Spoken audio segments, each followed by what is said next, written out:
جی الحمدللہ رب العالمین والصلاة والسلام علی اشرف الانبیاء والمرسلین نبینا محمد وعلی آلہ واصحابہ اجمعین، اما بعد۔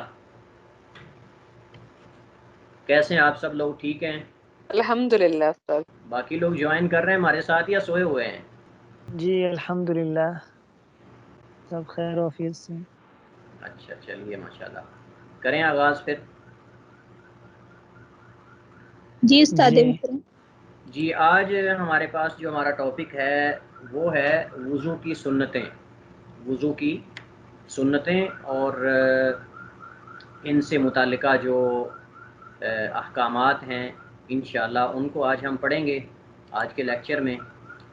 تو سب سے پہلے ہمیں یہ سمجھنا ہوگا کہ وضو کی سنتوں سے مراد کیا ہے، وضو کی سنتوں سے مراد کیا ہے۔ اس کے بعد پھر ان سنتوں سے متعلقہ ہم جانیں گے کہ کون کون سی یہ سنتیں ہیں۔ دیکھیے میں پہلے بھی عرض کی تھی کہ جب لفظ سنت بولا جاتا ہے تو سنت سے مراد محدثین کے ہاں اور معنی ہوتا ہے اور فقہاء کے ہاں اور معنی ہوتا ہے۔ اگر محدثین کہیں کہ یہ فلاں کام سنت ہے تو اس سے مراد رسول اللہ صلی اللہ علیہ وسلم کا طریقہ ہوتا ہے، اس سے مراد رسول اللہ صلی اللہ علیہ وسلم کا وہ طریقہ ہوتا ہے جو آپ صلی اللہ علیہ وسلم سے نقل کیا گیا ہو، جیسا کہ علماء کرام نے اس کی تعریف ذکر کی ہے، هو ما اثر عن النبی صلی اللہ علیہ وسلم من قول او فعل او تقریر، کہ آپ صلی اللہ علیہ وسلم کا وہ چیز جو آپ صلی اللہ علیہ وسلم سے نقل کی گئی ہو اس کا تعلق آپ صلی اللہ علیہ وسلم کے فعل سے ہو یا قول سے ہو، یا پھر آپ صلی اللہ علیہ وسلم کے سامنے کوئی کام کیا گیا ہو اور آپ نے اس پر خاموشی اختیار کی ہو، تو یہ جو ہے اس کو تقریر کہتے ہیں۔ تو آپ صلی اللہ علیہ وسلم کے افعال اور اقوال اور تقریرات، اور اسی طرح اگر کوئی چیز آپ صلی اللہ علیہ وسلم کے وصف کے بارے میں، آپ کا وصف خلقی ہو یا خلقی ہو، یعنی آپ کی خلقت کے بارے میں یا آپ کے خلق کے بارے میں، اخلاق کے بارے میں اگر کوئی چیز ذکر کی جاتی ہے تو یہ محدثین کے ہاں سنت کہلاتی ہے۔ لیکن فقہاء کے ہاں جو ہے وہ اخلاق اس میں داخل نہیں، بلکہ فقہاء کے ہاں سنت سے مراد وہ چیز ہے جو واجب کے مخالف ہو، یعنی جو واجب کے علاوہ ہو۔ اور اس سے یہاں ہمارے نزدیک جو ہے، یعنی ہمارے اس مسئلے میں وضو کی سنتوں میں اس سے مراد وہ افعال ہیں جنہیں رسول اللہ صلی اللہ علیہ وسلم نے کیا ہو یا ان کے کرنے کی ترغیب دلائی ہو، لیکن لازمی طور پر ان کے کرنے کا حکم نہ دیا ہو۔ یعنی آپ صلی اللہ علیہ وسلم نے کسی کو یہ لازمی طور پہ حکم نہ دیا ہو کہ تم یہ فلاں کام کرو فلاں کام کرو، لیکن آپ صلی اللہ علیہ وسلم نے وہ کر کے دکھایا ہو یا پھر اس کے کرنے کی آپ نے ترغیب دلائی ہو، تو یہ واجب کے علاوہ ہوتا ہے۔ تو فقہاء کے ہاں سنت سے مراد وہ فعل ہے جو واجب کے مخالف ہو، یعنی اس کے برعکس ہو۔ تو جو چیز واجب ہوگی اگر اس کے علاوہ کوئی چیز نبی صلی اللہ علیہ وسلم سے ہمارے تک نقل کر کے پہنچائی جاتی ہے تو یا آپ صلی اللہ علیہ وسلم سے نقل کی جاتی ہے تو اس کو ہم سنت کہیں گے کہ آپ صلی اللہ علیہ وسلم سے یہ کام نقل ہوا ہے لیکن آپ نے اپنی امت کو کرنے کا حکم نہیں دیا الزامی طور پہ، لازمی طور پہ، تو اس کو جو ہے وہ سنت کہتے ہیں۔ تو وضو کی سنتوں سے مراد وہ افعال ہیں جن کا تعلق وضو سے ہو اور آپ صلی اللہ علیہ وسلم نے یا تو خود وہ کام کیا ہو یا پھر اس کے کرنے کی ترغیب دلائی ہو، لیکن لازمی طور پر اس کے کرنے کا آپ صلی اللہ علیہ وسلم نے جو ہے وہ حکم نہ دیا ہو۔ ان سنتوں پر عمل کرنے سے وضو کی قدر و قیمت اور وضو کرنے والے کی نیکیوں میں تو اضافہ ہوتا ہے، لیکن انہیں چھوڑنے والا گناہ گار نہیں ہوتا۔ تو یہ دو چیزیں اس میں داخل ہیں۔ سب سے پہلے یہ ہے کہ سنتوں سے مراد کیا ہے، اور دوسرا کیا ان سنتوں پہ عمل کرنے والے کا فائدہ ہوگا یا نہیں، اور چھوڑنے والے کا نقصان ہوگا یا نہیں، تو یہ دونوں چیزیں جاننا ہمارے لیے ضروری ہے۔ تو پہلی بات کہ یہ سنت وہ چیز ہے، وضو میں سنت سے مراد وہ چیز ہے جو واجب نہ ہو، جو کرنا ضروری نہ ہو، اور اگر کوئی کرے تو اس کے وضو کی قدر و قیمت اللہ تعالیٰ کے ہاں بڑھ جاتی ہے، اس میں اضافہ ہوتا ہے، اور اس کی نیکیوں میں، کرنے والے کی نیکیوں میں اضافہ ہوتا ہے۔ اور اگر کوئی چھوڑ دیتا ہے تو اس کا وضو جو ہے وہ درست ہوگا، لیکن اتنا اجر نہیں اس کو ملے گا جتنا ان سنتوں میں عمل کرنے والے کو ملے گا، لیکن چھوڑنے پر وہ گناہ گار بھی نہیں ہوگا، یعنی اس کو اس کے وضو کا پورا پورا اجر ملے گا، لیکن جو سنتوں پہ عمل کر رہا ہے اس کے برابر اس کو اجر نہیں ملے گا، اس اجر سے محروم ہو جائے گا، لیکن یہ کہ اس کا نقصان اس میں نہیں ہے. تو یہ ہوتا ہے سنت کہ جس کو چھوڑنے والا گناہ گار نہ ہو. واجب کو چھوڑنے والا جو ہے وہ گناہ گار ہوتا ہے، لیکن سنت کو چھوڑنے والا گناہ گار نہیں ہوتا. اللہ کے بعض صورتیں بعض علماء نے ذکر کی ہیں کہ اگر وہ سنت کو ناپسند سمجھ رہا ہو، اگر سنت کو کوئی ناپسند سمجھتا ہے تو وہ تو کافر ہو جاتا ہے، وہ تو دائرہ اسلام سے خارج ہو جاتا ہے. اگر کوئی سنت کو ناپسند سمجھتا ہے تو وہ تو دائرہ اسلام سے خارج ہو جاتا ہے. لیکن اگر کوئی ویسے چھوڑ رہا ہے سستی کاہلی کی وجہ سے تو وہ کافر نہیں ہوتا. لیکن اگر مسلسل، بعض علماء نے کہا کہ اگر وہ مستقل سنتوں پہ عمل کرنا چھوڑ دیتا ہے تو وہ گناہ گار ہوتا ہے. لیکن راجح موقف یہی ہے کہ اگر کوئی آدمی سنتیں چھوڑ دیتا ہے، واجبات پہ صرف عمل کرتا ہے تو وہ گناہ گار نہیں ہے. جیسا کہ ایک صحابی اللہ کے نبی صلی اللہ علیہ وسلم کے پاس آئے اور انہوں نے آ کر رسول اللہ صلی اللہ علیہ وسلم سے سوال کیا کہ میرے اوپر کیا واجب ہے، کیا واجبات ہیں، اسلام کیا ہے. آپ صلی اللہ علیہ وسلم کہ 5 وقت کی نمازیں ہیں. تو اس نے پوچھا اس کے علاوہ کوئی نوافل؟ تو اس نے کہ ہاں اگر پڑھنا چاہے تو پڑھ سکتا ہے لیکن واجب نہیں ہے. تو اس نے فرمایا اس کے علاوہ کوئی؟ اب میں کہ رمضان کے روزے ہیں. تو میں اس کے علاوہ روزے باقی جو ہیں تو اس نے کہ نفلی اگر رکھنا چاہے تو رکھ سکتا ہے. یہ حدیث لمبی ہے، انشاءاللہ ہمارے پاس یہ آئے گی انشاءاللہ اگلے مسائل میں، نماز کے مسائل میں. تو اس حدیث سے پتہ چلتا ہے کہ اگر کوئی آدمی سنت کو چھوڑ دیتا ہے تو وہ گناہ گار نہیں ہوتا. اس معاملے میں اتنی زیادہ سختی جو ہے نہیں برتنی چاہیے. لیکن جیسا کہ بعض علماء نے کہا ہے کہ جو مسلسل سنتوں کو چھوڑ دیتا ہے، سنت پہ عمل کرنا چھوڑ دیتا ہے، وہ آخرکار واجب بھی چھوڑ دیتا ہے. یعنی جو اپنے اندر سنت پہ عمل کرنے کی عادت نہیں ڈالتا، ایک دن آتا ہے کہ وہ واجب سے بھی رہ جاتا ہے، واجب کی ادائیگی میں بھی اس کے اندر سستی پیدا ہو جاتی ہے. تو اس وجہ سے ہمیں کوشش کرنی چاہیے کہ ہم رسول اللہ علیہ وسلم کی تمام سنتوں پہ عمل کریں اور ان پہ عمل کرنے کی کوشش کریں، اور اس کے اندر کسی بھی قسم کی سستی نہ برتی جائے. کیونکہ جو انسان سنتوں پہ عمل کرنے میں سستی برتتا ہے وہ واجبات سے بھی محروم ہو جاتا ہے اور واجبات کے اندر بھی سستی اور کاہلی کا مظاہرہ کرتا ہے. وضو کی سنتیں ہمارے پاس جو ہے وہ مندرجہ ذیل ہیں. سب سے پہلی سنت اس کو ہم پڑھ چکے ہیں اور یہ ہے وضو کے شروع میں بسم اللہ پڑھنا. اس بسم اللہ کے بارے میں ہم تفصیلی اختلاف فقہائے کرام کا اور ان میں سے ہر فریق کے دلائل اور راجح اور درست موقف ہم پڑھ چکے ہیں. آپ اس کی طرف رجوع کر سکتے ہیں. یہ تفصیلی مسئلہ جو ہے وہ ہم وہاں پڑھ چکے ہیں. تو جب ہم نے راجح موقف وہاں یہ قرار دیا تھا کہ راجح اور درست یہی ہے کہ بسم اللہ وضو کے شروع میں پڑھنا یہ واجب نہیں بلکہ سنت ہے اور مستحب ہے. تو جب واجب نہیں تو اس کا مطلب یہ کہ وضو کی سنتوں میں سے ہے. اگر کوئی پڑھے گا تو اس کے وضو کی قدر و قیمت اللہ تعالیٰ کے ہاں بہت زیادہ ہوگی اور وہ بہت زیادہ اجر پائے گا. لیکن اگر کوئی نہیں پڑھ پاتا تو وہ گناہ گار نہیں ہوگا، اس کا وضو جو ہے وہ ناقص نہیں ہوگا. دوسری سنت ہمارے پاس اور یہ اہم ہے، اگرچہ وضو کے اندر داخل نہیں ہے لیکن اس کا تعلق وضو کے ساتھ ہے، اس وجہ سے علماء کرام، فقہائے کرام اس سنت کو وضو کی سنتوں میں سے شمار کرتے ہیں، اور یہ ہے مسواک کرنا. مسواک کرنا یہ وضو کی سنتوں میں سے 2 اعتبار سے ہے. اس کا تعلق وضو کی سنتوں کے ساتھ 2 اعتبار سے ہے. پہلا یہ کہ جب ہر وقت مسواک کرنا مسنون عمل ہے، جیسا کہ بعض احادیث میں عموم ہے، یعنی ان کے اندر ایسے الفاظ وارد ہوئے ہیں کہ جن سے پتہ چلتا ہے کہ مسواک کرنا ہر وقت یہ مسنون عمل ہے. کسی وقت بھی کوئی مسواک کرتا ہے تو وہ سنت پہ عمل کر رہا ہے. اور اسی طرح بعض احادیث میں، جیسا کہ انشاءاللہ ہمارے سامنے یہ مقامات آئیں گے، کہ بعض ایسے مقامات ہیں کہ جن میں مسواک کرنا مؤکد سمجھا گیا، یعنی اس کی تاکید کی گئی ہے. مؤکد سے مراد یہ ہے کہ ان مقامات میں مسواک کرنا مؤکد سمجھا گیا اور اس کی تاکید کی گئی حدیث کے اندر. تو جب ہر وقت جو ہے وضو مسواک کرنا مسنون عمل ہے، اور اسی طرح چند ایسے مقامات بھی ہمیں ملتے ہیں حدیث سے کہ جن میں یا جن مقامات پہ مسواک کرنا اس کی تاکید کی گئی ہے، تو اس سے پتہ چلتا ہے کہ وضو میں تو بالاولیٰ جو ہے یہ سنت ہوگا. جب ہر وقت مسواک کرنا سنت اور مسنون عمل ہے تو پھر وضو کے وقت تو بالاولیٰ وہ مسنون عمل ہوگا، کیونکہ وضو جو ہے یہ اصل کیا ہی نماز اور عبادت کے لیے جاتا ہے. تو عبادت کے لیے ہر قسم کی طہارت اور صفائی اور ستھرائی حاصل کرنا یہ من باب اولیٰ مطلوب ہے. من باب اولیٰ کا مطلب یہ کہ اس سے زیادہ تاکید ہوگی اس کی.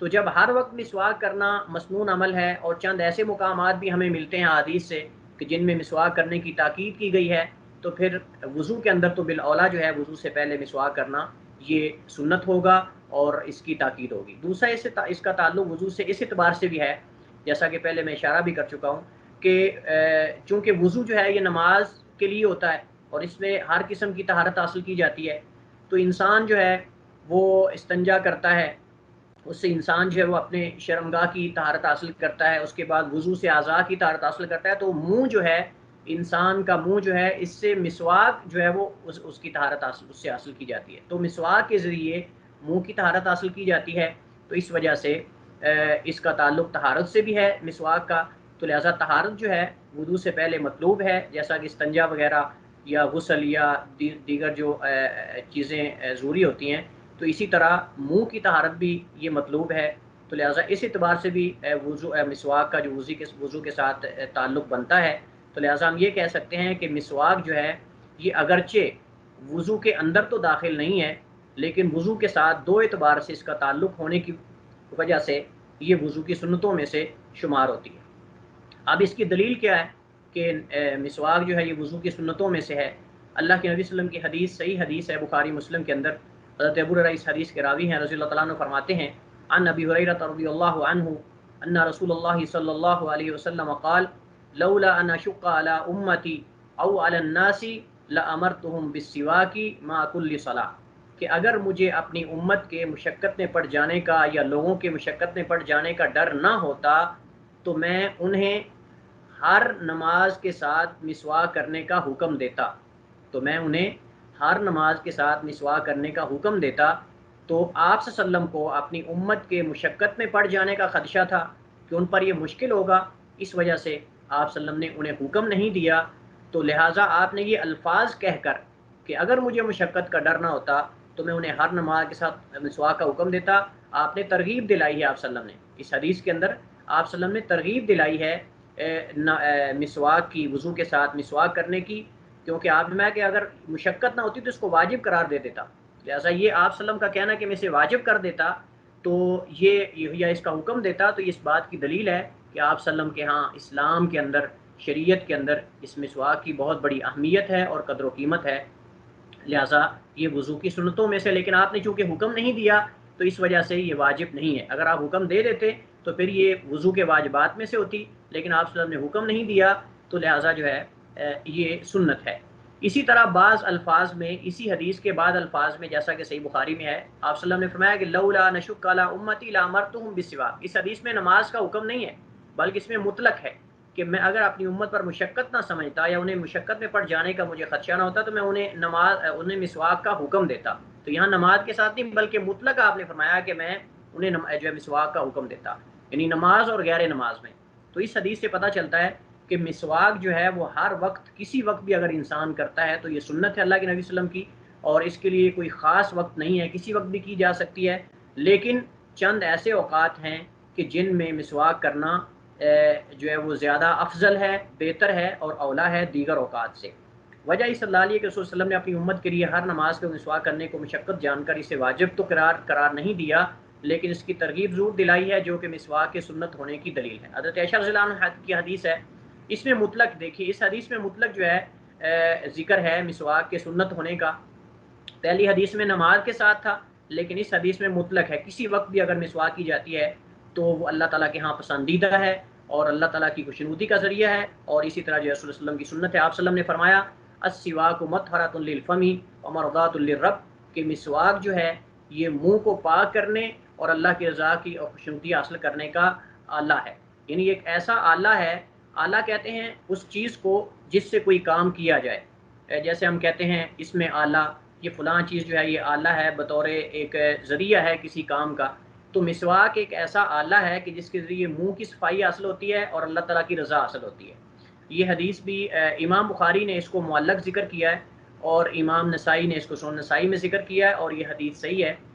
میں نے عرض کی تھی کہ جب امام بخاری رحمہ اللہ صحیح بخاری کے اندر کوئی حدیث جو ہے وہ معلق ذکر کرتے ہیں بغیر سند کے، اور صرف وہ یہ کہتے ہیں قال فلان صیغہ جزم کے ساتھ، یعنی جزم کا مطلب یہ ہوتا ہے قال یقول، لیکن اگر وہ صیغہ تمریز کے ساتھ ذکر کریں قیلا رویہ، تو پھر اس کا مطلب یہ کہ یہ صیغہ تمریز ہے۔ تو امام حافظ ابن حجر رحمہ اللہ فرماتے ہیں کہ جب امام بخاری اپنی صحیح بخاری میں کوئی ایسی حدیث ذکر کرتے ہیں جو اس کی کوئی سند نہ ہو لیکن صیغہ جزم کے ساتھ ہو، یعنی قالا، اسی طرح جو ہے وہ روا یا اسی طرح حدثا یا ان الفاظ کے ساتھ اگر کوئی بیان کریں، کسی سے بیان کریں، تو وہ عموماً جو ہے وہ کسی دوسری حدیث کی کتاب میں صحیح سند کے ساتھ وہ حدیث ثابت ہوتی ہے، وہ احادیث صحیح ہیں۔ لیکن اگر امام بخاری صیغہ تمریز کے ساتھ ذکر کریں، روی یا قیلا، ان الفاظ کے ساتھ، پھر وہ حدیث ضعیف ہوتی ہے۔ لیکن امام بخاری نے اس حدیث کو صیغہ جزم کے ساتھ یعنی قالا کے ساتھ ذکر کیا ہے، لہٰذا یہ حدیث صحیح۔ اس طرح امام بخاری نے بھی، امام نسائی نے بھی اس کو سنن نسائی میں ذکر کیا اور یہ حدیث صحیح ہے۔ تو اس حدیث سے پتہ چلتا ہے کہ مسواک جو ہے یہ ہر وقت کرنا سنت ہے، کیونکہ اللہ تعالیٰ کی رضا کا ذریعہ ہے اور منہ کو پاک کرنے، صاف کرنے کا ذریعہ ہے۔ اور دوسرا اس حدیث میں دو فائدے بیان ہوئے ہیں، پہلا فائدہ دنیوی ہے اور دوسرا اخروی۔ دنیوی فائدہ ہے کہ منہ کو صاف کرتی ہے، اور اخروی فائدہ یہ کہ اللہ تعالیٰ کی رضا اور خوشنودی حاصل ہوتی ہے۔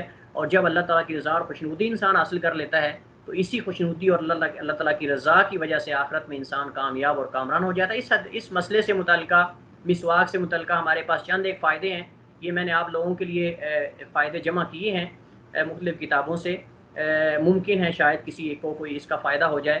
تو پہلا فائدہ یہ ہے کہ مسواک رسول اللہ علیہ وسلم کی وہ سنت ہے جس پر آپ صلی اللہ علیہ وسلم نے وفات سے قبل تک عمل بھی کیا ہے، اور کئی ایک احادیث میں اس کی ترغیب دلانے کے ساتھ ساتھ تاکید بھی فرمائی ہے، جیسا کہ گزشتہ حدیث میں ہے، لولا نشق علی امتی او علی الناس لامرتہم بالسواک مع کل صلاۃ، کہ اگر مجھے اپنی امت یا لوگوں کے مشقت میں پڑ جانے کا ڈر نہ ہوتا تو میں انہیں ہر نماز کے ساتھ مسواک کرنے کا حکم دیتا۔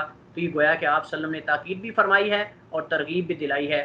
دوسرا فائدہ یہ ہے کہ مسواک کرنے والا سنت پہ عمل تو کر ہی رہا ہوتا ہے، لیکن اس کے ساتھ ساتھ مزید بے شمار فائدے حاصل کرتا ہے۔ علامہ ابن قیم رحمۃ اللہ علیہ فرماتے ہیں مسواک کے استعمال میں بے شمار فائدے ہیں۔ پہلا فائدہ یہ ہے کہ مسواک منہ کو صاف رکھتی ہے، دوسرا فائدہ یہ کہ مسوڑوں کو مضبوط کرتی ہے، تیسرا فائدہ یہ کہ بلغم ختم کرتی ہے، چوتھا فائدہ بینائی کو تیز کرتی ہے، دانتوں کے داغ دھبے ختم کرتی ہے، چھٹا فائدہ یہ کہ معدے کو درست کرتی ہے، ساتواں فائدہ یہ آواز کو درست کرتی ہے، آٹھواں فائدہ کھانا ہضم کرنے میں مددگار ثابت ہوتی ہے، اور اس طرح نواں فائدہ یہ ہے کہ نیند کو ختم کرتی ہے، اور دسواں فائدہ یہ کہ پڑھنے کے لیے چست اور نشیط بناتی ہے، نماز کے لیے چستی پیدا کرتی ہے، ذکر الہی کے لیے آدمی کو چست بناتی ہے، اللہ تعالیٰ کو راضی کرنے کا ذریعہ ہے، فرشتوں کی پسند ہے، نیکیوں میں اضافہ کرتی ہے۔ آپ جانتے ہیں علامہ ابن قیم رحمۃ اللہ علیہ جو ہیں، ان کی کتاب ہے زاد المعاد، اور زاد المعاد سے ہی کچھ حصہ لے کر الگ ایک کتاب بنائی گئی جس کو طب نبوی کہا جاتا ہے، الطب النبوی کے نام سے کتاب الگ، اگرچہ وہ زاد المعاد کا ہی حصہ ہے لیکن اس کو الگ ایک کتاب کی شکل دے کر اس کو جو ہے وہ طب کی کتاب کہا جاتا ہے۔ تو امام ابن قیم رحمۃ اللہ علیہ جو ہے وہ عالم ہونے کے ساتھ ساتھ ایک بہت بڑے حکیم بھی تھے، ایک بہت بڑے طبیب بھی تھے، تو اس وجہ سے ان کی باتیں جو ہیں جن کا تعلق احادیث کے فوائد کے ساتھ ہے وہ بہت بڑی اہم ہوتی ہیں، اس لیے ان کی کلام کو پڑھنا چاہیے اور اس سے فائدہ اٹھانا چاہیے، خصوصاً جو ایسی ان کی گفتگو جو احادیث میں حکمتوں سے متعلق ہو، علتوں سے متعلق ہو، یا پھر جو ہے طب سے متعلق ہو۔ تو یہ 15 فائدے تقریباً، اس سے زیادہ فائدے انہوں نے ذکر کیے ہیں لیکن میں نے آپ کے سامنے 15 فائدے ذکر کیے ہیں مسواک کے۔ علماء نے اس کے علاوہ بہت سے فائدے مسواک کے ذکر کیے ہیں، اور یہ صرف علماء نے نہیں بلکہ اس دور حاضر کے جو ڈاکٹرز حضرات ہیں، سائنس اور جو ہے وہ انہوں نے بھی، لوگوں نے بھی اس کی تصدیق کی ہے کہ واقعتاً یہ مسواک جو ہے یہ انسانی صحت کے لیے مفید ہے اور اس کے بہت زیادہ فائدے ہیں۔ فائدہ نمبر 3 یہ ہے مسواک کرنے کے مستحب اور مناسب اوقات کیا ہے۔ جیسا کہ میں آپ کے سامنے شروع میں عرض کی ہے کہ مسواک ویسے تو ہر وقت کرنا مستحب ہے، اس کا کوئی خاص وقت نہیں ہے، کسی وقت بھی کی جا سکتی ہے، لیکن احادیث میں اور علماء کے ہاں چند ایسے اوقات ہیں کہ جن میں کرنا زیادہ مستحب ہے، یعنی بہتر ہے، افضل ہے، اور وہ جو ہے زیادہ مؤکد ہے، اور وہ اوقات مندرجہ ذیل ہیں۔ وضو کے وقت مسواک کرنا یہ بھی مستحب اور افضل اور بہتر ہے، نماز کے وقت، قرآن کی تلاوت کے وقت، کسی چیز سے منہ کی مہک بدلنے کے وقت، سونے سے قبل، نیند سے بیدار ہونے کے بعد، گھر داخل ہوتے وقت، اہل خانہ سے ملتے وقت، کھانا کھانے کے بعد۔ یہ ایسے اوقات ہیں جن میں سے اکثر اللہ کے نبی صلی اللہ علیہ وسلم سے ثابت ہیں اور بعض علماء نے احادیث سے استنباط کر کے ان کو ذکر کیا ہے۔ یہ کلام امام نووی رحمہ اللہ کی ہے جو شرح صحیح مسلم کے اندر انہوں نے ذکر کی ہے۔ تو یہ 8 اوقات انہوں نے ذکر کیے ہیں جن میں مسواک کرنا زیادہ مستحب، بہتر اور افضل ہے۔ مسواک کی اہمیت کے لیے اتنا ہی کافی ہے کہ اس مسواک کے بارے میں 100 سے زائد احادیث وارد ہوئی ہیں۔ امام سنانی رحمہ اللہ جو بلوغ المرام کے شارح ہیں وہ فرماتے ہیں تعجب ہے کہ ایک ایسی سنت میں کثرت سے احادیث وارد ہونے کے باوجود بھی بہت سے لوگ اور فقہا اسے نظر انداز کر دیتے ہیں، بس یہ بہت بڑی محرومی ہے۔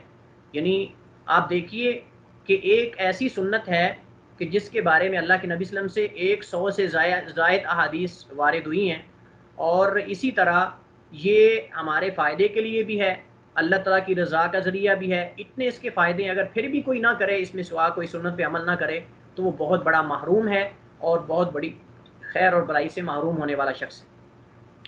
ہمارے پاس دوسرا مسئلہ جو ہے اس مسواک سے متعلقہ وہ یہ ہے کہ کیا روزے کی حالت میں مسواک کرنا جائز ہے یا نہیں۔ چونکہ اس میں اختلاف پایا جاتا ہے، اس وجہ سے اس مسئلے کو میں نے ذکر کیا ہے۔ بعض فقہا نے روزے کی حالت میں مسواک کرنے کو مکروہ سمجھا ہے، ناجائز تو کوئی بھی نہیں کہتا، کسی بھی فقہا میں سے کسی ایک نے بھی نہیں کہا کہ روزے کی حالت میں مسواک کرنا حرام ہے یا ناجائز ہے، لیکن مکروہ بعض علماء نے کہا ہے۔ روزے کی حالت میں مسواک کرنے کے بارے میں فقہائے کرام کے ہمارے پاس 3 اقوال ہیں۔ پہلا قول یہ ہے کہ مسواک کرنا روزے دار اور غیر روزے دار دونوں کے لیے سنت ہے، یعنی جن احادیث میں مسواک کے سنت ہونے کا ذکر ہے یا اس کی تاکید کی گئی ہے یا اس کی ترغیب دلائی گئی ہے، ان احادیث میں روزے دار غیر روزے دار کا ذکر نہیں بلکہ عموم ہے، عموماً ذکر کیا گیا فضائل کو۔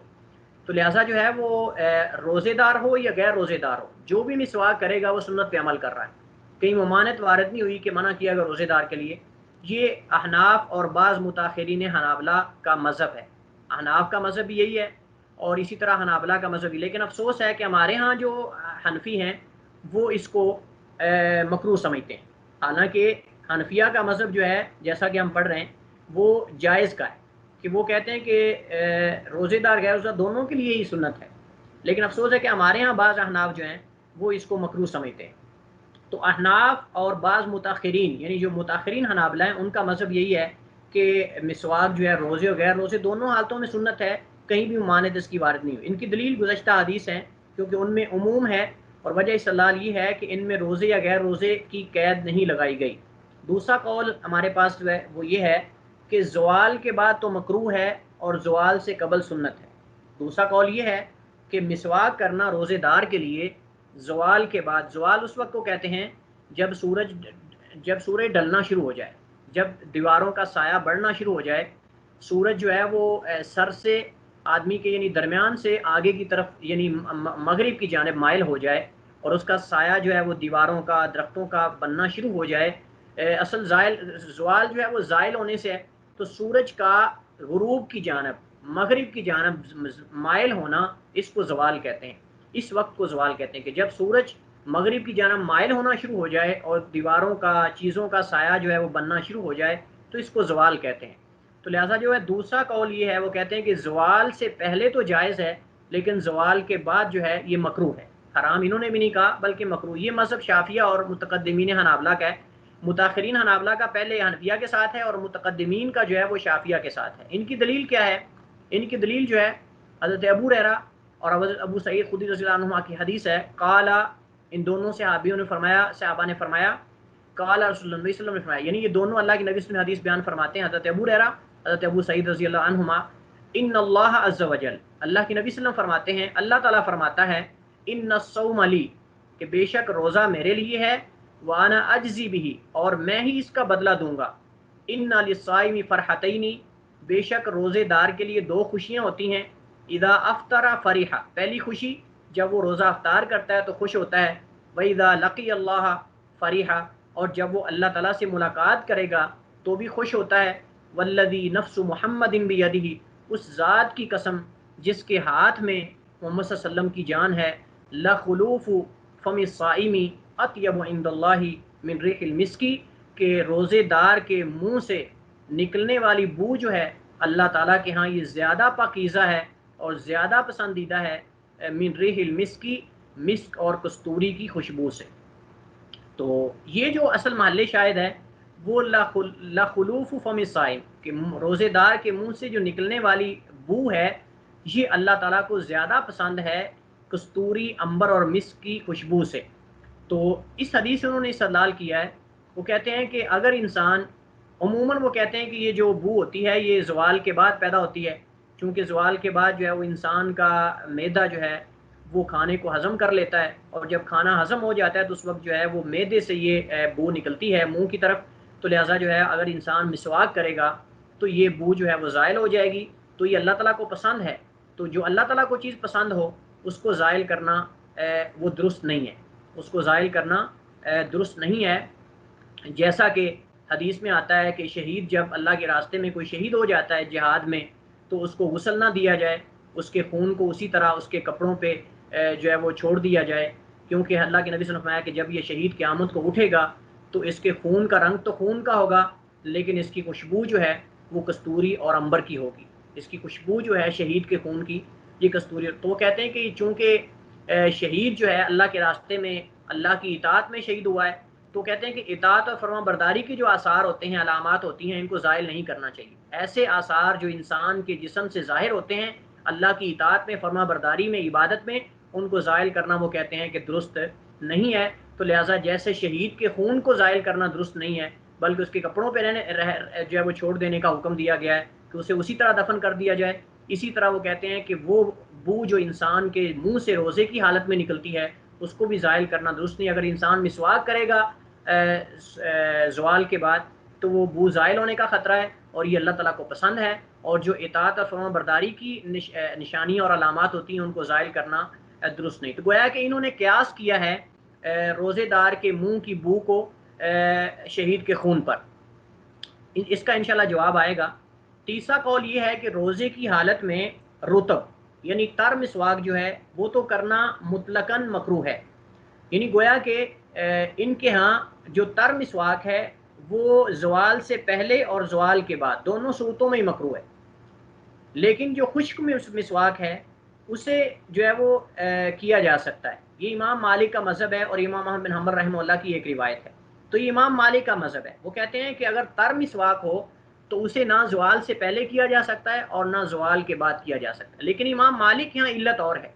امام مالک رحمہ اللہ کے ہاں علت وہ پہلے قول والوں کی نہیں ہے جو کہتے ہیں کہ اس کے منہ سے بو جو آتی ہے اللہ کو پسند ہے اور وہ زائل ہونے کا خطرہ ہے، لیکن امام مالک کے ہاں اور وجہ ہے۔ امام مالک کے ہاں ممانعت کی اور مکروہ سمجھنے کی اور وجہ ہے۔ وہ وجہ کیا ہے؟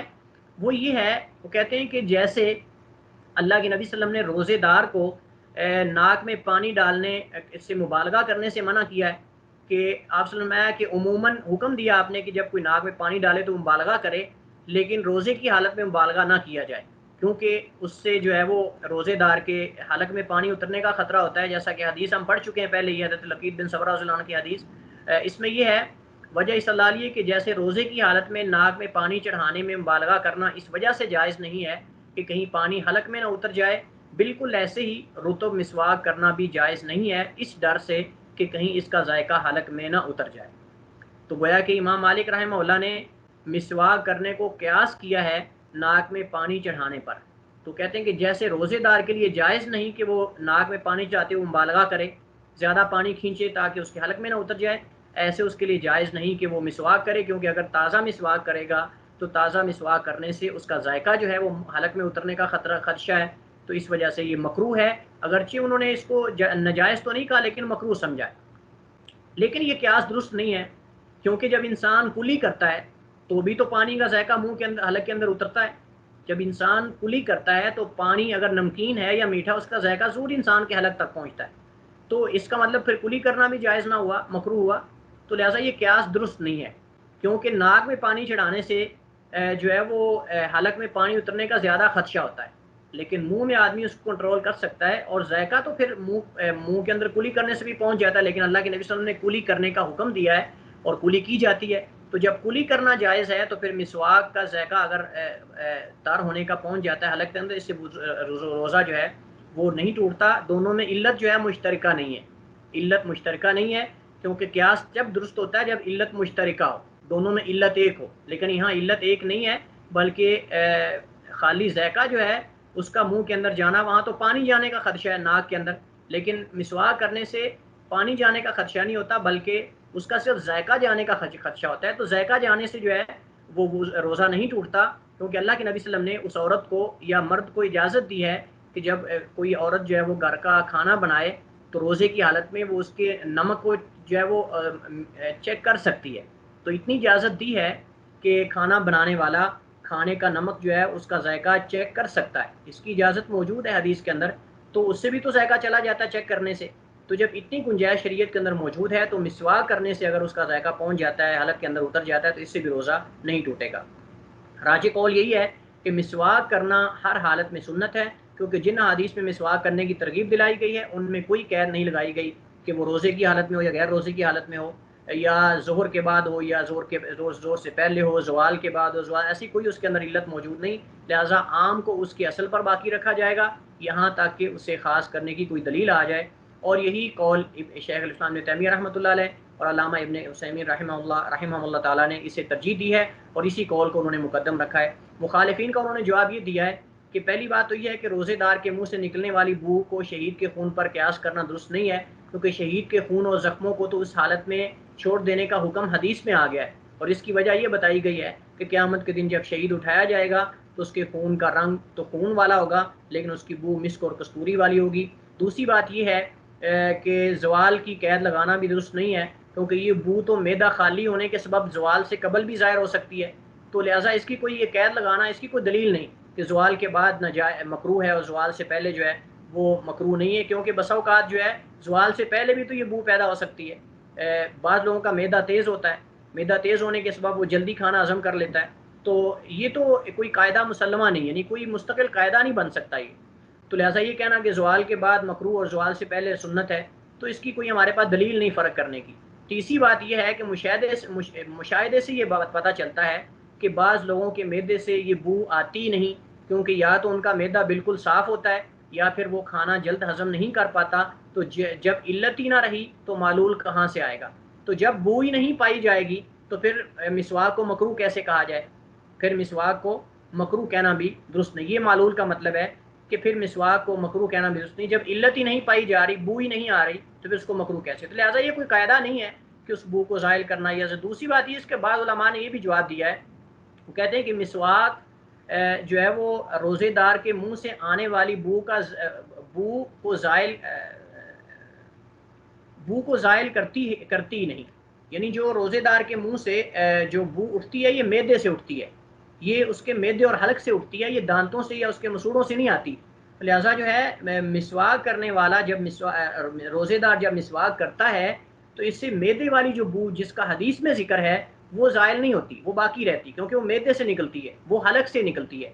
اس صرف دانتوں کی جو انسان کی بو ہوتی ہے وہ زائل ہوتی ہے، لیکن معدے سے جو نکلنے والی بو جس کا حدیث میں جس کی فضیلت بیان ہوئی اللہ تعالیٰ کو پسند ہے وہ پھر بھی باقی رہتی ہے. لہٰذا جب وہ باقی رہتی ہے تو پھر مسواک کرنے سے اس کا کوئی نقصان نہیں ہوتا، وہ باقی رہتی ہے، اللہ تعالیٰ کو پسند ہے. لہٰذا یہ کہنا کہ اس سے زائل ہو جاتی ہے یہ کوئی دلیل نہیں بنتی.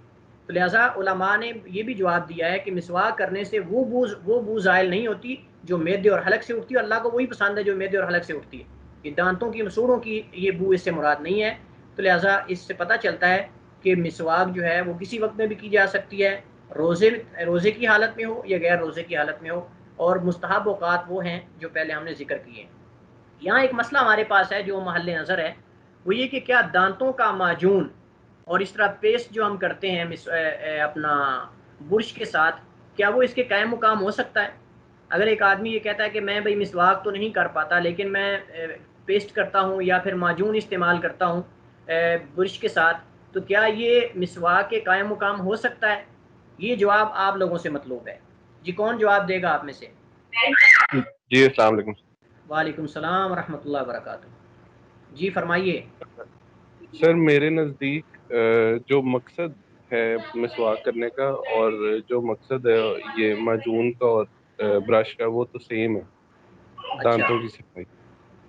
تو معجون سے جو ٹیسٹ آئے گا منہ میں وہ اگر مسواک اچھی ہو اور بالکل نئی ہو تو اس میں مطلب گیلی مسواک ہو، گیلی یعنی جو تازی مسواک ہوتی ہے اس کا بھی بڑا اسٹرانگ ٹیسٹ ہوتا ہے. تو میرے نزدیک دونوں سیم ہے، دونوں میں کوئی فرق نہیں ہے. تو جو راجع موقف اس کے بارے میں ہوگا مسواک کے معاملے میں وہی سیم اس پہ اپلائی کیا جا سکتا ہے. جی ٹھیک ہے. اور کوئی؟ السلام علیکم. وعلیکم السلام ورحمۃ اللہ وبرکاتہ. استاد محترم علماء اکرام جو ہیں وہ اس کے بارے میں ذکر کرتے ہیں کہ اس کو استعمال کرنا جائز تو قرار دیتے ہیں معجون کو یا پیسٹ مسواک کے متبادل میں، لیکن مسواک کے بارے میں تو 100 احادیث آئی ہیں اور اسے کرنے سے نیکی اور ثواب بھی ملے گا، لیکن پیسٹ کرنے سے ایک بھی حدیث جو ہے وہ نہیں آتی، تو اس کے متبادل اس صورت میں تو نہیں ہو سکتی، لیکن علماء اکرام جو ہے وہ اس کو کرنا جو ہے وہ جائز قرار دیتے ہیں۔ تو کیا اس وقت یہ معجونیں اور یہ سب کچھ تھا کہ حدیث میں ذکر کیا جاتا؟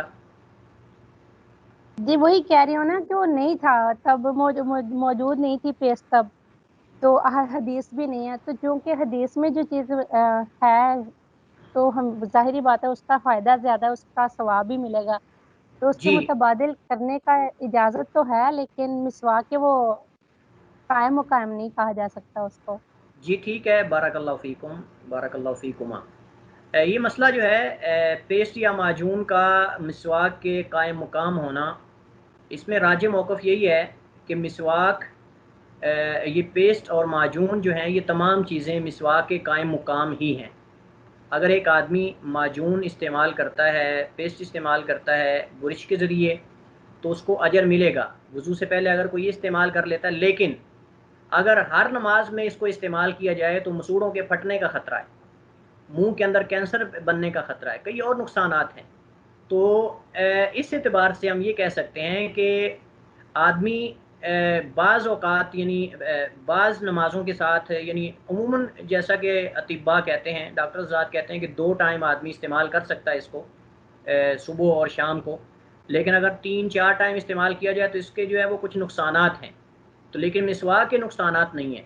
تو ہم یہ کہہ سکتے ہیں کہ ہمیں صرف برش اور یہ معجونوں پہ ہمیں اکتفا نہیں کرنا چاہیے، بلکہ ہمیں ساتھ مسواک کو بھی استعمال کرنا چاہیے، لیکن اگر کوئی آدمی اس کو مسواک سمجھ کر معجون کو استعمال کرتا ہے یا پیسٹ کو استعمال کرتا ہے تو وہ اس کو اجر ملے گا، وہ سنت پہ عمل کر رہا ہے، کیونکہ مسواک جو ہے یہ ساکا یسوق سے ہے، عربی زبان میں اس کا معنی ہوتا ہے کہ دانتوں کو صاف کرنا کسی بھی چیز سے، اور اللہ کے نبی صلی اللہ علیہ وسلم جن حدیث میں مسواک کا ذکر کیا ہے اس کے اندر قید نہیں لگائی آپ نے کہ وہ فلاں درخت کی ہو، فلاں درخت کی ہو، یا ایسی ہو، تر ہو، خشک ہو، فلاں ہو، بلکہ اس میں صرف آپ نے مسواک کا ذکر کیا ہے کہ میں ان پر مسواک کو واجب کرا، اگر مشقت نہ ہوتی تو میں ہر نماز کے ساتھ مسواک کا حکم دیتا۔ تو مسواک لفظ جو ہے یہ ساکا یسوق سے ہے، جس کا مطلب ہوتا ہے کہ دانتوں کو کسی بھی چیز سے صاف کرنا۔ تو اصل مقصد جو ہے وہ علت کیا ہے؟ دانتوں کو صاف کرنا، وجہ کیا ہے؟ صاف کرنا۔ تو جس چیز سے بھی فقہائے کرام فرماتے ہیں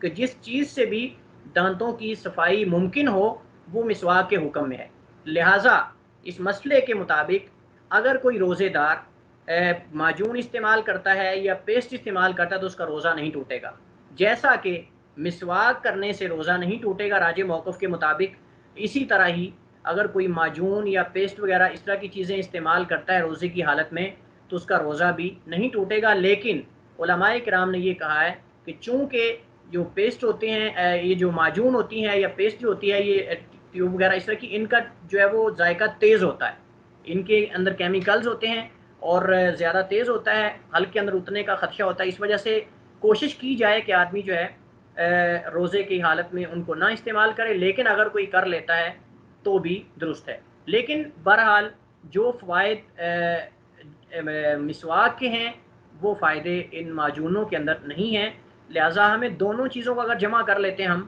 تو میرے خیال میں یہ جیسے کہتے ہیں نور علی الدرب، یہ پانچوں ہی گھی کے اندر ہیں، اگر دونوں چیزوں پہ استعمال کر لیا جائے، صبح و شام کو انسان جو ہے وہ معجون استعمال کر لے، اور باقی نمازوں میں باقی جو اوقات ہم نے پڑھے ہیں ان میں اگر انسان مسواک کو استعمال کر لیتا ہے تو انشاءاللہ یہ اس کے لیے زیادہ اجر کا باعث اور ذریعہ بن جائے گا۔ اب آتے ہیں ہم ہمارے پاس اگلا مسئلہ ہے تیسرا، وضو کی سنتوں کے بارے میں ہتھیلیوں اور سر کے علاوہ دیگر اعضائے وضو کا 2 یا 3 بار دھونا۔ السلام علیکم شیخ محترم۔ وعلیکم السلام شیخ محترم۔ جی میرا سوال یہ ہے کہ جس طرح آپ نے کہا مسواک اور معجون وغیرہ ٹوتھ پیسٹ، اسی طرح ہمارے ہاں ایک درخت ہے اخروٹ کا، اس کا چھلکا استعمال کیا جاتا ہے دانتوں کی صفائی کے لیے، اس جی کا وہ رنگ بھی دیتا ہے اور اس کا ذائقہ بھی مسواک سے تیز ہوتا ہے اور وہ ریڈ کلر بھی دیتا ہے. تو کیا اس کی وہی جو ہے نا وہ صورتحال ہوگی جو مسواک اور ٹوتھ پیسٹ کی ہے؟ کیونکہ یہ رنگ تو نہیں دیکھیے دیتا نا. دیکھیے جو اس کو ہمارے ہاں بولتے ہیں داتن، اس کو بولتے ہیں، ایسے ہی ہے اس کو ڈاکٹر صاحب ہاں اس کو یہ بولا جاتا ہے. یہ جو ہے اس کے اندر مٹھاس ہوتی ہے، اس کے اندر جب وہ خشک ہو جاتا ہے تو وہ اس کے اندر مٹھاس ہوتی ہے جو حلق میں اتر جاتی ہے. تو میرے خیال میں کوشش کرنی چاہیے کہ اس کو نہ ہی استعمال کیا جائے. روزے کی حالت میں ہم بات کر رہے ہیں، لیکن یہ ہے کہ وہ مسواک کے قائم مقام ہی ہے، وہ بھی مسواک کے قائم مقام ہی ہے. لیکن جیسے میں نے معجون کے بارے میں کہا ہے کہ روزے کی حالت میں ان سے گریز ہی کیا جائے تو بہتر ہے. اسی طرح اگر اس سے بھی گریز کیا جائے کیونکہ اس کا ذائقہ بہت تیز ہوتا ہے اور وہ میٹھا میٹھا ذائقہ اس کا ہوتا ہے، حلق میں اترنے کا خدشہ ہوتا ہے اس کا. تو اگر روزے کے علاوہ استعمال کر لیں تو بہتر ہے. لیکن یہ ہے کہ وہ بھی مسواک کے قائم مقام ہی ہے، جیسے یہ معجون وغیرہ مسواک کے قائم مقام علماء نے اس کو قرار دیا ہے. السلام علیکم جزاک وعلیکم اللہ السلام. خیر. سر. باقی جن کے اگر پاس مسواک اگر موجود نہیں ہو تو انگلی بعض دفعہ یوز کرتے ہیں. بعض علماء نے بعض فقہا نے ذکر کیا ہے کہ انگلی اگر سخت ہو آدمی کی یا اس پہ کپڑا مل لیا، یہ فقہا نے ساری چیزیں ذکر کی ہیں، لیکن ہم تفصیل میں نہیں جا رہے چونکہ ان کے کوئی اتنا خاص فائدہ نہیں ہے. بعض فقہا نے مسواک کے بیان میں یہ بھی ذکر کیا کہ اگر کوئی آدمی انگلی اس کی سخت ہے یا پھر انگلی پر کپڑا اگر انسان لپیٹ کر اس کو دانتوں پہ مل لیتا ہے تو یہ بھی مسواک کے قائم مقام ہے. لیکن میرے خیال میں یہ تکلفات ہیں، ان میں جانے کی ضرورت نہیں ہے. اصل جن چیزوں کا حدیث میں ذکر ہے یا میسر ہیں وہ انسان کر لے. انگلی مل لینا خالی یہ میرے خیال میں اس میں داخل نہیں ہو سکتا مسواک میں. البتہ کپڑے کا کچھ سوچا جا سکتا ہے کہ کپڑا اگر انگلی پہ انسان اس کو لپیٹ کر اگر منہ پہ ملتا ہے تو وہ ممکن ہے، جیسا کہ بعض فقہا نے ذکر کیا ہے. لیکن یہ ہے کہ خالی انگلی کا اس کو مسواک میں ہم داخل نہیں کر سکتے. استاد جی محترم یہ آخر میں انشاءاللہ پلیز سوال انشاءاللہ آخر میں کریں گے.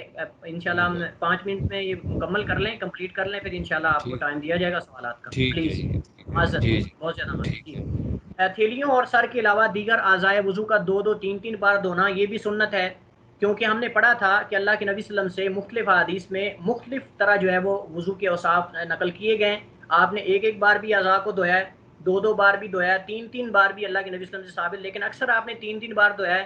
تو لہٰذا جو ہے وہ 3 بار دھونا اور 2 بار دھونا سنت ہے اور 1 بار دھونا واجب ہے. تو جب 1 بار دھونا واجب ہوا تو باقی جو 3 بار دھونا یہ سنت ہوا. تو اسی طرح قرآن کریم میں جو آیت وضو ہے اس کے اندر جو ذکر ہوا ہے اس کے اندر 1 بار دھونے کا ہی، اس سے مراد 1 بار دھونا ہی ہے.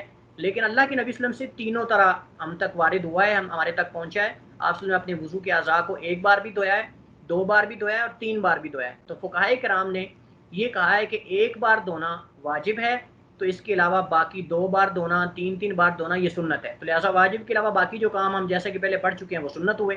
تو لہٰذا 2 بار دھونا یا 3 بار دھونا وضو کے اعضاء کو یہ بھی وضو کی سنتوں میں سے ایک سنت ہے اور یہ افضل ہے. لیکن اگر 1 بار کو آدمی دھو لیتا ہے تو یہ بھی کفایت کر جائے گا اور یہ وضو کے لیے کافی ہو جائے گا. گنی داڑھی کا خلال کرنا یہ مسئلہ ہم پڑھ چکے ہیں پہلے، اس کی تفصیل بھی ہم پڑھ چکے ہیں. اگر داڑھی جو ہے اس کی 3 صورتیں ہیں، اس میں ہم نے یہ کہا تھا اگر بالکل داڑھی چھوٹی اتنی چھوٹی ہے کہ جلد اس کے اندر نظر آ رہی ہے تو پھر اس کو دھویا جائے گا. اور اگر گنی داڑھی ہے اور بھاری داڑھی ہے تو ظاہری حصے کو دھویا جائے گا. لمبی داڑھی ہے تو پھر بھی اس کے ظاہری حصے کو دھویا جائے گا. اور اگر خلال کیا جائے تو یہ سنت ہے. داڑھی کا خلال کرنا، گنی داڑھی کا خلال کرنا یہ سنت ہے اللہ کے نبی صلی اللہ علیہ وسلم کی، جیسا کہ حدیث ہم پڑھ چکے ہیں پہلے بھی. حضرت عثمان بن عفان رضی اللہ عنہ کی حدیث ہے، امیر المؤمنین کی، فرماتے ہیں ان نبی صلی اللہ علیہ وسلم کان یخلل لحیتہ، اللہ کے نبی صلی اللہ علیہ وسلم جو ہے وہ اپنی داڑھی کا خلال کیا کرتے تھے. لیکن آپ نے حکم نہیں دیا اور نہ ہی کہیں اور قرآن کریم کی آیت وضو کے اندر حکم ہے، لہٰذا یہ سنت ہوا. اس کی تفصیل گزر چکی ہے. 5ویں سنت ہمارے پاس کلی کرنے اور ناک میں پانی چڑھانے میں مبالغہ کرنا، اللہ کہ وہ روزے کی حالت میں ہو. یعنی وضو کرنے والا روزے کی حالت میں ہو تو پھر مبالغہ نہ کرے، بصورت دیگر جو ہے کلی کرنے میں مبالغہ کرے اور ناک میں پانی چڑھانے میں مبالغہ کرے، یہ سنت ہے. لیکن اگر مبالغہ نہیں کرتا، صرف منہ کلی کر کے پانی نکال دیتا ہے اور پانی زیادہ گھماتا نہیں منہ کے اندر، اور اس طرح ناک میں صرف پانی ایسے کھینچ کر تھوڑا سا اس کو نکال دیتا ہے، زیادہ نہیں کھینچتا، تو پھر بھی جائز ہے. لیکن مبالغہ کرنا اس کے اندر یہ سنت ہے. مبالغے سے کیا مراد ہے؟ کلی میں مبالغہ کرنے سے مراد یہ ہے کہ آدمی پانی کو منہ میں اتنی زور سے حرکت دے حتیٰ کہ وہ منہ کے ہر حصے تک پہنچ جائے. ناک میں پانی چڑھانے میں مبالغہ سے مراد یہ ہے کہ آدمی پانی کو ناک میں اس قدر زور سے اوپر کی طرف کھینچے کہ وہ پانی ناک کی جڑ یا اصل تک پہنچ جائے. تو یہ مبالغہ اصل میں زور سے کھینچنا، اسی طرح جو ہے کلی کرتے ہوئے پانی منہ کے اندر زور سے گھمانا تیزی سے، اس کو مبالغہ رائی کہتے ہیں۔ روزے کی حالت میں خدشہ ہوتا ہے کہ وہ پانی حلق کے اوپر حلق سے نیچے نہ اتر جائے، اس وجہ سے اللہ کے نبی صلی اللہ علیہ وسلم نے منع کیا ہے۔ ہاتھوں اور پاؤں کی انگلیوں کا خلال کرنا یہ بھی سنت ہے، یہ مسئلہ بھی ہم پڑھ چکے ہیں پہلے کہ اگر اس طریقے سے وضو کیا جا رہا ہو کہ انگلیوں کے درمیان کے جو جگہ ہے اس کے اندر پانی ان کے خشک رہ جانے کا خدشہ ہو تو پھر خلال کرنا واجب ہے، لیکن اگر خشک رہنے کا خدشہ نہ ہو تو پھر سنت ہے۔ یہ ہم پہلے مسئلہ پڑھ چکے ہیں۔ عموماً سابقہ پرانے زمانے میں لوگ جو ہے وہ ماضی میں لوگ وضو کرتے تھے مٹکوں کے اندر پانی لے کر، اپنے ہاتھوں میں لے کر پانی اوپر ڈالتے تھے، لیکن ابھی ہمارے پاس ٹوٹیاں موجود ہیں تو پانی تیزی سے آتا ہے، اس وجہ سے خشک رہنے کا خدشہ کم ہوتا ہے، تو اس وجہ سے خلال کر لینا یہ سنت ہے۔ لیکن اگر انگلیوں کے درمیان کے فاصلے کا خشک رہنے کا خدشہ ہو تو پھر واجب ہو جاتا ہے۔ ساتویں سنت وضو کی وہ یہ ہے کہ اعضائے وضو کو دھوتے ہوئے دائیں عضو سے آغاز کرنا، اور اس سے صرف 4 اعضاء مراد ہیں، باقی اعضاء نہیں۔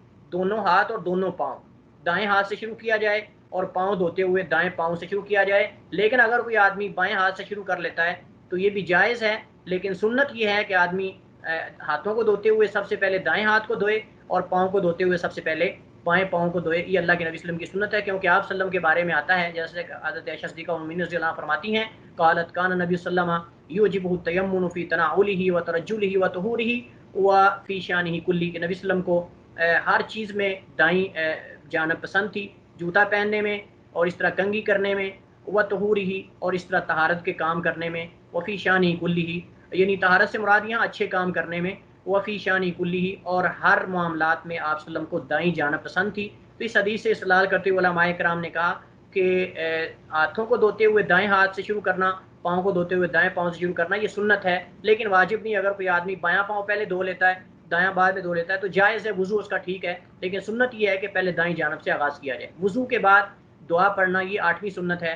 حضرت عمر بن خطاب رضی اللہ عنہ حدیث کے راوی ہیں، امیر المؤمنین فرماتے ہیں قال رسول اللہ علیہ وسلم نے فرمایا ما منکم من احد یتوضا، تم میں سے نہیں ہے کوئی بھی ایسا شخص جو وضو کرتا ہے فیبلغ او فیسبغ اچھی طرح وضو کرتا ہے، ثم یقول پھر وہ کہتا ہے اشہد ان لا الہ الا اللہ وان محمدا عبدہ ورسولہ، کہ جو آدمی یہ دعا پڑھ لیتا ہے وضو کرنے کے بعد، اچھی طرح وضو کر لے اور اچھی طرح وضو کرنے کے بعد یہ دعا پڑھ لیتا ہے الا فتحت لہ ابواب الجنۃ الثمانیۃ، اس کے لیے جنت کے 8 دروازے کھول دیے جاتے ہیں، یدخل من ایھا شاء، جس سے چاہے وہ داخل ہو جائے۔ یہ حدیث صحیح مسلم کے اندر موجود ہے۔ اس حدیث میں اس دعا کی فضیلت بیان ہوئی ہے، لیکن واجب نہیں قرار دیا گیا، اللہ کے نبی سے حکم نہیں دیا، بلکہ آپ نے فضیلت بیان کی ہے کہ جو بھی آدمی اچھی طرح وضو کرنے کے بعد یہ دعا پڑھ لیتا ہے اشہد ان لا الہ الا اللہ وان محمدا عبدہ ورسولہ، اس کے لیے جنت کے 8 دروازے کھول دیے جاتے ہیں، وہ جس دروازے سے چاہے وہ داخل ہو جائے۔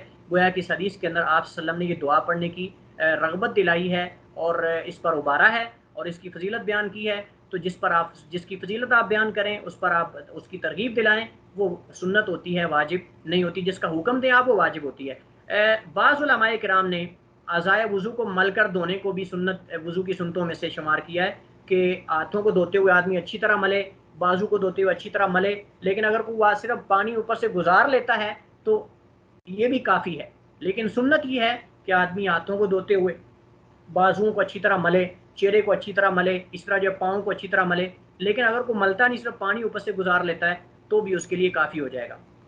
آخری مسئلہ ہمارے پاس جو ہے وہ یہ ہے کہ دوران وضو کلام کرنا، کیا آدمی دوران وضو گفتگو کر سکتا ہے کسی سے؟ موبائل پہ اگر آدمی کوئی کال آ گئی تو کیا کال ریسیو کر سکتا ہے؟ جیسا کہ ہم نے پہلے قضائے حاجت میں پڑھا تھا کہ آدمی گفتگو نہیں کر سکتا، گفتگو کرنا مناسب نہیں ہے، تو کیا وضو کے دوران بھی ایسا ہے؟ نہیں، وضو کے دوران ایسا نہیں، کیونکہ ہمارے پاس کوئی ایسی دلیل نہیں ہے جس کو لے کر ہم یہ کہیں کہ وضو کے دوران گفتگو کرنا یا کلام کرنا یہ ناجائز ہے، بلکہ اصل یہی کہ جائز ہے، اللہ کے مانت کی کوئی دلیل آ جائے، اور مانت کی ہمارے پاس کوئی دلیل نہیں ہے، تو لہٰذا دوران وضو کلام کرنا جائز ہے۔ کوئی آدمی فون سن سکتا ہے، کسی سے بات کر سکتا ہے، اس کی کوئی دلیل ہمارے پاس نہیں۔ بعض فقہاء کرام نے اس کو یعنی کہا ہے کہ جو مکروہ ہے کلام کرنا، جیسا کہ ہمارے ہاں پاکستان انڈیا وغیرہ میں بعض احناف یہ سمجھتے ہیں کہ شاید وضو کے درمیان دوران وضو گفتگو کرنا یہ مکروہ ہے، لیکن اس کی کوئی ہمارے پاس دلیل نہیں ہے، جیسا کہ قضائے حاجت میں اللہ کے نبی صلی اللہ علیہ وسلم نے گفتگو کرنے سے منع کیا ہے، ایسے وضو کے اندر آپ صلی اللہ علیہ وسلم نے کہیں بھی منع نہیں کیا، تو لہٰذا اصل جواز ہے، اللہ کہ اس کی مانت کی یا مکروہ ہونے کی کوئی دلیل آ جائے اسی پر اکتفا کرتے ہیں. کل انشاءاللہ ہم پڑھیں گے نواقض وضو، ایسی چیزیں جن سے وضو ٹوٹ جاتا ہے، انشاءاللہ ان کا بیان ہم پڑھیں گے. اس پر اکتفا کرتے ہیں. واللہ تعالی عالم. صلی اللہ وسلم علی نبینا محمد وعلی آلہ وصحبہ وسلم. کسی کے بعد کوئی سوال ہے تو آپ کر سکتے ہیں. السلام علیکم. وعلیکم السلام ورحمۃ اللہ وبرکاتہ. استاد محترم یہ پوچھنا چاہ رہا تھا کہ مسواک کی بجائے برش کر سکتے ہیں؟ جی مسواک کی بجائے برش کر سکتے ہیں، ٹوتھ برش؟ تو ہم نے کیا پڑھا ہے؟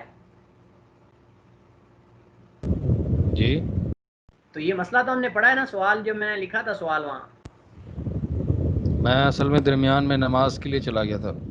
اچھا تو آپ بتائیے آپ کے نزدیک کیا کر سکتے ہیں یا نہیں؟ مجھے تو علم نہیں ہے استاد محترم، آپ سے اس لیے پوچھ رہا ہوں. نہیں صاحب ذرا ہم فقہ کے مسائل اس لیے پڑھ رہے ہیں تاکہ کچھ نہ کچھ آپ بھی اجتہاد کریں نا اپنی طرف سے. ابھی تو میں اس قابل نہیں ہوں. اچھا اس جی میں یہی ہے، میں نے عرض کیا ہے کہ راجح موقف یہی ہے کہ برش وغیرہ یہ جو معجون وغیرہ ہیں یہ مسواک کے قائم مقام ہیں اور کر سکتے ہیں. لیکن چونکہ مسواک کی طرح اس کو ہم 5 وقت یا زیادہ اوقات میں نہیں کر سکتے. اگر زیادہ اس کو استعمال کرتے ہیں تو منہ کے اندر جو ہے وہ کینسر ہونے کا خدشہ ہے، یا پھر اس کے کئی اور نقصانات ہیں جو یہ معجون ہوتے ہیں. تو اس وجہ سے بعض اوقات میں انسان جو ہے وہ معجون استعمال کر لے، اور بعض نمازوں میں انسان جو ہے وہ بعض مقامات پہ انسان مسواک کر لے. ان کو جمع کر لینا یہ زیادہ بہتر ہے. استاد محترم اگر صرف برش خالی پیسٹ کے بغیر اگر برش کرے خالی اگر کرے تو ٹھیک ہے، وہ بھی اگر صفائی اس سے اگر واقعتاً اس سے صفائی ہو سکتی ہے تو ٹھیک ہے، وہ بھی مسواک کے قائم مقامی ہے. لیکن وہ مسواک والا کام تو نہیں کرے گا نا. جو مسواک کام کر سکتی وہ تو کام نہیں کرے گا.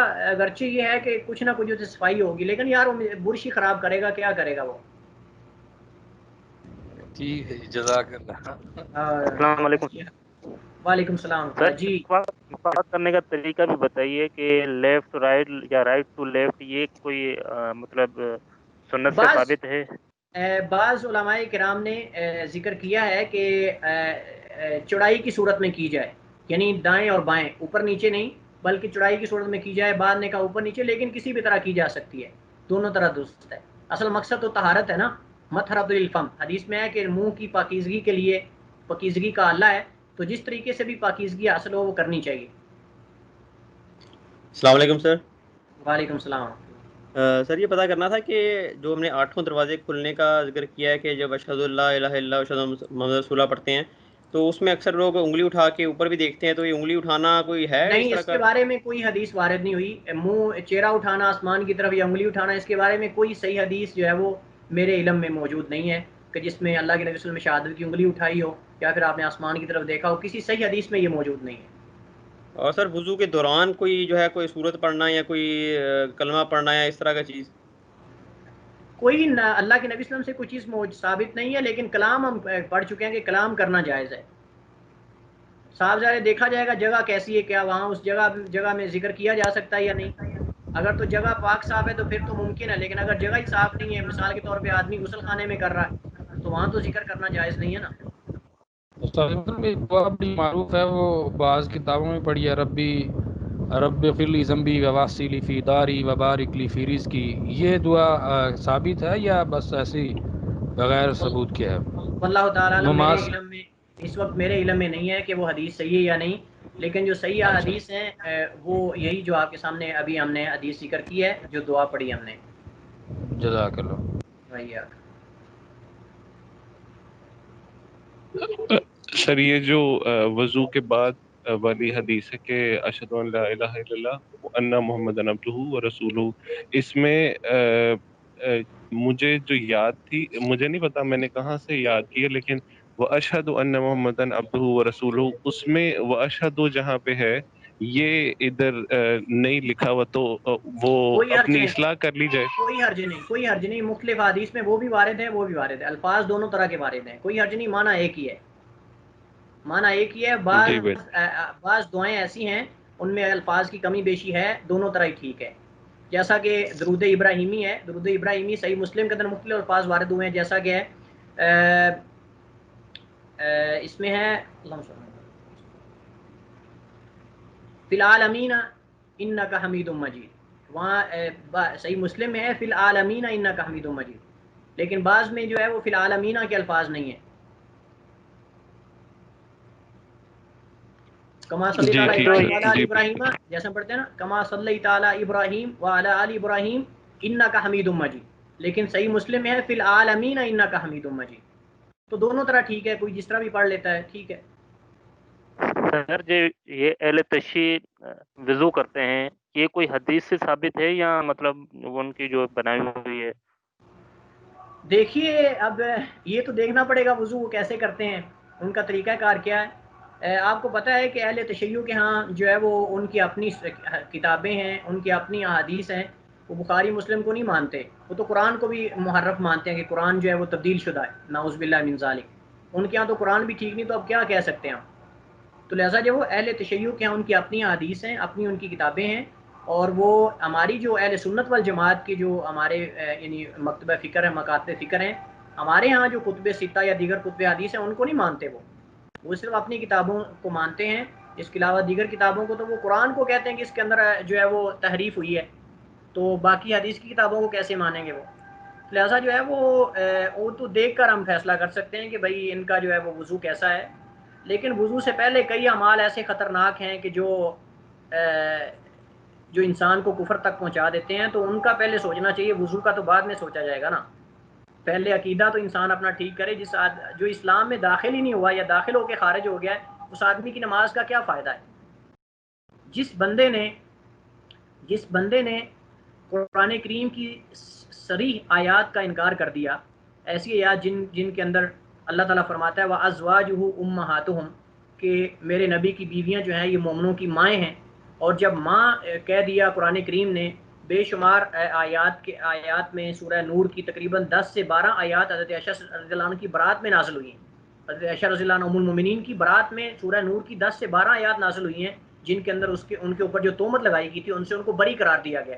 لیکن اس کے باوجود تمام شیعہ اس بات پہ، رافضہ اس بات پہ متفق ہیں کہ نعوذ باللہ من ذالک، وہ کہتے ہیں کہ ان سے یہ گناہ سرزد ہوا تھا. اور ہمارے امام جو ہیں، جن کو امام مہدی، ان کے امام مہدی جو ہیں وہ کہتے ہیں کہ امام غائب آئیں گے اور نعوذ باللہ حضرت عائشہ رضی اللہ عنہ کو نکال کر وہ ان کو اس گناہ کی سزا میں وہ کوڑے لگائیں گے، یا اس طرح کی چیزیں ان کی کتابوں کے اندر یہ موجود ہیں. تو جس نے قرآن کریم کی صریح آیات کا انکار کر دیا اور ان آیات کے موجود ہوتے ہوئے صحابہ کو کافر کہہ دیا، ان کو دائرہ اسلام سے خارج کر دیا، اس بندے کا اپنا اسلام کیا باقی رہے گا؟ کیا اس کا ایمان باقی رہے گا؟ قطعاً بھی ہے صورت. لہٰذا جس بندے کا ایمان ہی نہیں، وہ وضو جیسے مرضی کرے، وہ چاہے 10 نمازیں پڑھے، چاہے 12 نمازیں پڑھے، چاہے کچھ بھی نہ پڑھے. اللہ تعالیٰ کے ہاں تو اصل بنیاد تو عقیدہ ہے نا. جس آدمی کا عقیدہ ہی ٹھیک نہیں، بنیاد ہی جس کی ٹھیک نہیں، اس کی عمارت کیسے ٹھیک ہوگی باقی چیزیں. جزاک اللہ. وہی ہے.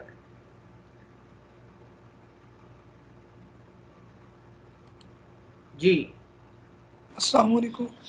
وعلیکم السلام ورحمۃ اللہ وبرکاتہ. شیخ ایک ہے دعا لا الہ الا انت سبحانک انی کنت من الظالمین، اس کے بارے میں کیا حکم ہے؟ وضو کے بعد جو ہے اس کو کوٹ کیا جاتا ہے. وضو کے بعد یہ دعا میرے علم کے مطابق تو نہیں ہے، یعنی میرے علم میں نہیں ہے ایسی کوئی دعا کہ وضو کے بعد جو مسنون ہے، اللہ کے نبی سے ثابت ہے. لیکن اس کو دیکھنا پڑے گا. میں اس کی مطلق نفی نہیں کر سکتا جب تک اس کی تحقیق نہ کی جائے. یہ دعا یعنی یہ قرآن کریم کی آیت ہے.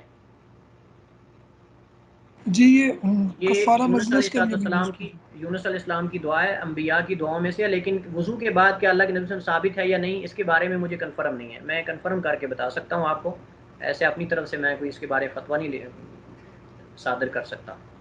ٹھیک ہے جزاک اللہ. استاد محترم جی یہ میں نے آپ کو واٹس ایپ کیا ہے وہ اسکرین شاٹ اس دعا کا نا، یہ نسائی کا حوالہ دیا ہوا ہے.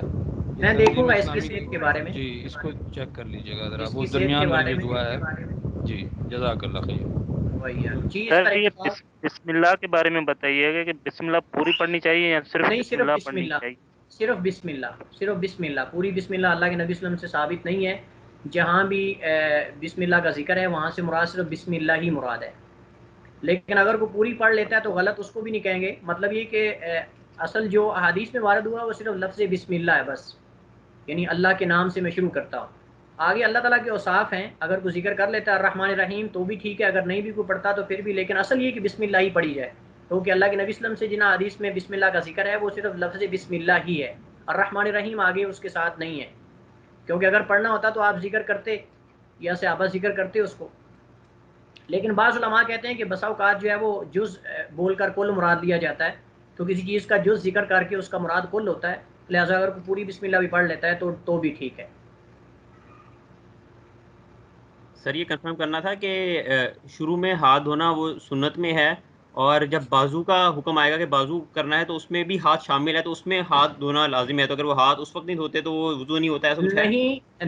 نہیں، اصل میں جو ہاتھ ہیں، یعنی جس کو ہاتھوں کی ہم بولتے ہیں، یہ ہتھیلیاں جو بولتے ہیں جن کو، یہ ہتھیلیاں دھونا سنت ہے، واجب نہیں ہے. یہ ہتھیلیاں دھونا سنت ہے، واجب نہیں ہے. لیکن بازو دھونا جو ہے یہ واجب ہے. بازو دھونا، یہ جب ہاتھوں کا مسئلہ ہم نے پڑھا تھا وہ اس سے مراد بازو ہیں، اس سے مراد بازو ہیں. لیکن شروع میں ہتھیلیوں کا دھونا یہ سنت ہے. جب انسان شروع میں دھو لے گا تو بعد میں اس کو دھونا، لیکن جب بعد میں دھوئے گا تو صاف ظاہر سارا ہاتھ دھوئے گا. تو بازو کے ساتھ ہاتھ پھر دھونے کی لازمی نہیں ہے؟ کہتے ہیں ساتھ میں بازو دھوتے ہوئے پھر ہاتھ کا خلا کرتے ہیں، وہ جو خلال کرتے ہیں. نہیں، اس کے اندر ضروری نہیں ہے، وہ صرف اس سے مراد بازو ہیں صرف، جی جو شکریہ. ہتھیلیوں کے علاوہ ہتھیلیاں اس میں داخل نہیں ہیں. ہتھیلیوں کو شروع میں دھویا جائے گا اور یہ سنت ہے. اور پاؤں کی انگلیوں کا بھی یہ خلال کرتے ہیں، وہ چھوٹی انگلی سے لیفٹ والی، ایسا ہے؟ جی میں نے عرض کی تھی، یہ ہم نے پڑھا ہے مسئلہ، یہ خلال والا مسئلہ ہم نے پڑھا ہے کہ کیسے خلال کیا جائے گا، داڑھی کا کیسے کیا جائے گا، اور پاؤں اور ہاتھوں کی انگلیوں کا کیسے کیا جائے گا. دونوں طریقے میں نے بتائے تھے. ہاتھوں کی انگلیوں کا دونوں انگلیوں کے ساتھ ایسے کیا جائے گا جیسے ہم ایسے ہاتھوں کو دوسرے کے اندر داخل کرتے ہیں، اور پاؤں کی انگلی کا اس کے ساتھ، اس انگلی کے ساتھ جو ہے وہ بائیں ہاتھ کی انگلی کے ساتھ کیا جائے گا. جی اسی پر اکتفا کرتے ہیں، انشاءاللہ کل ملیں گے. بارک اللہ فیکم. السلام علیکم ورحمۃ اللہ وبرکاتہ.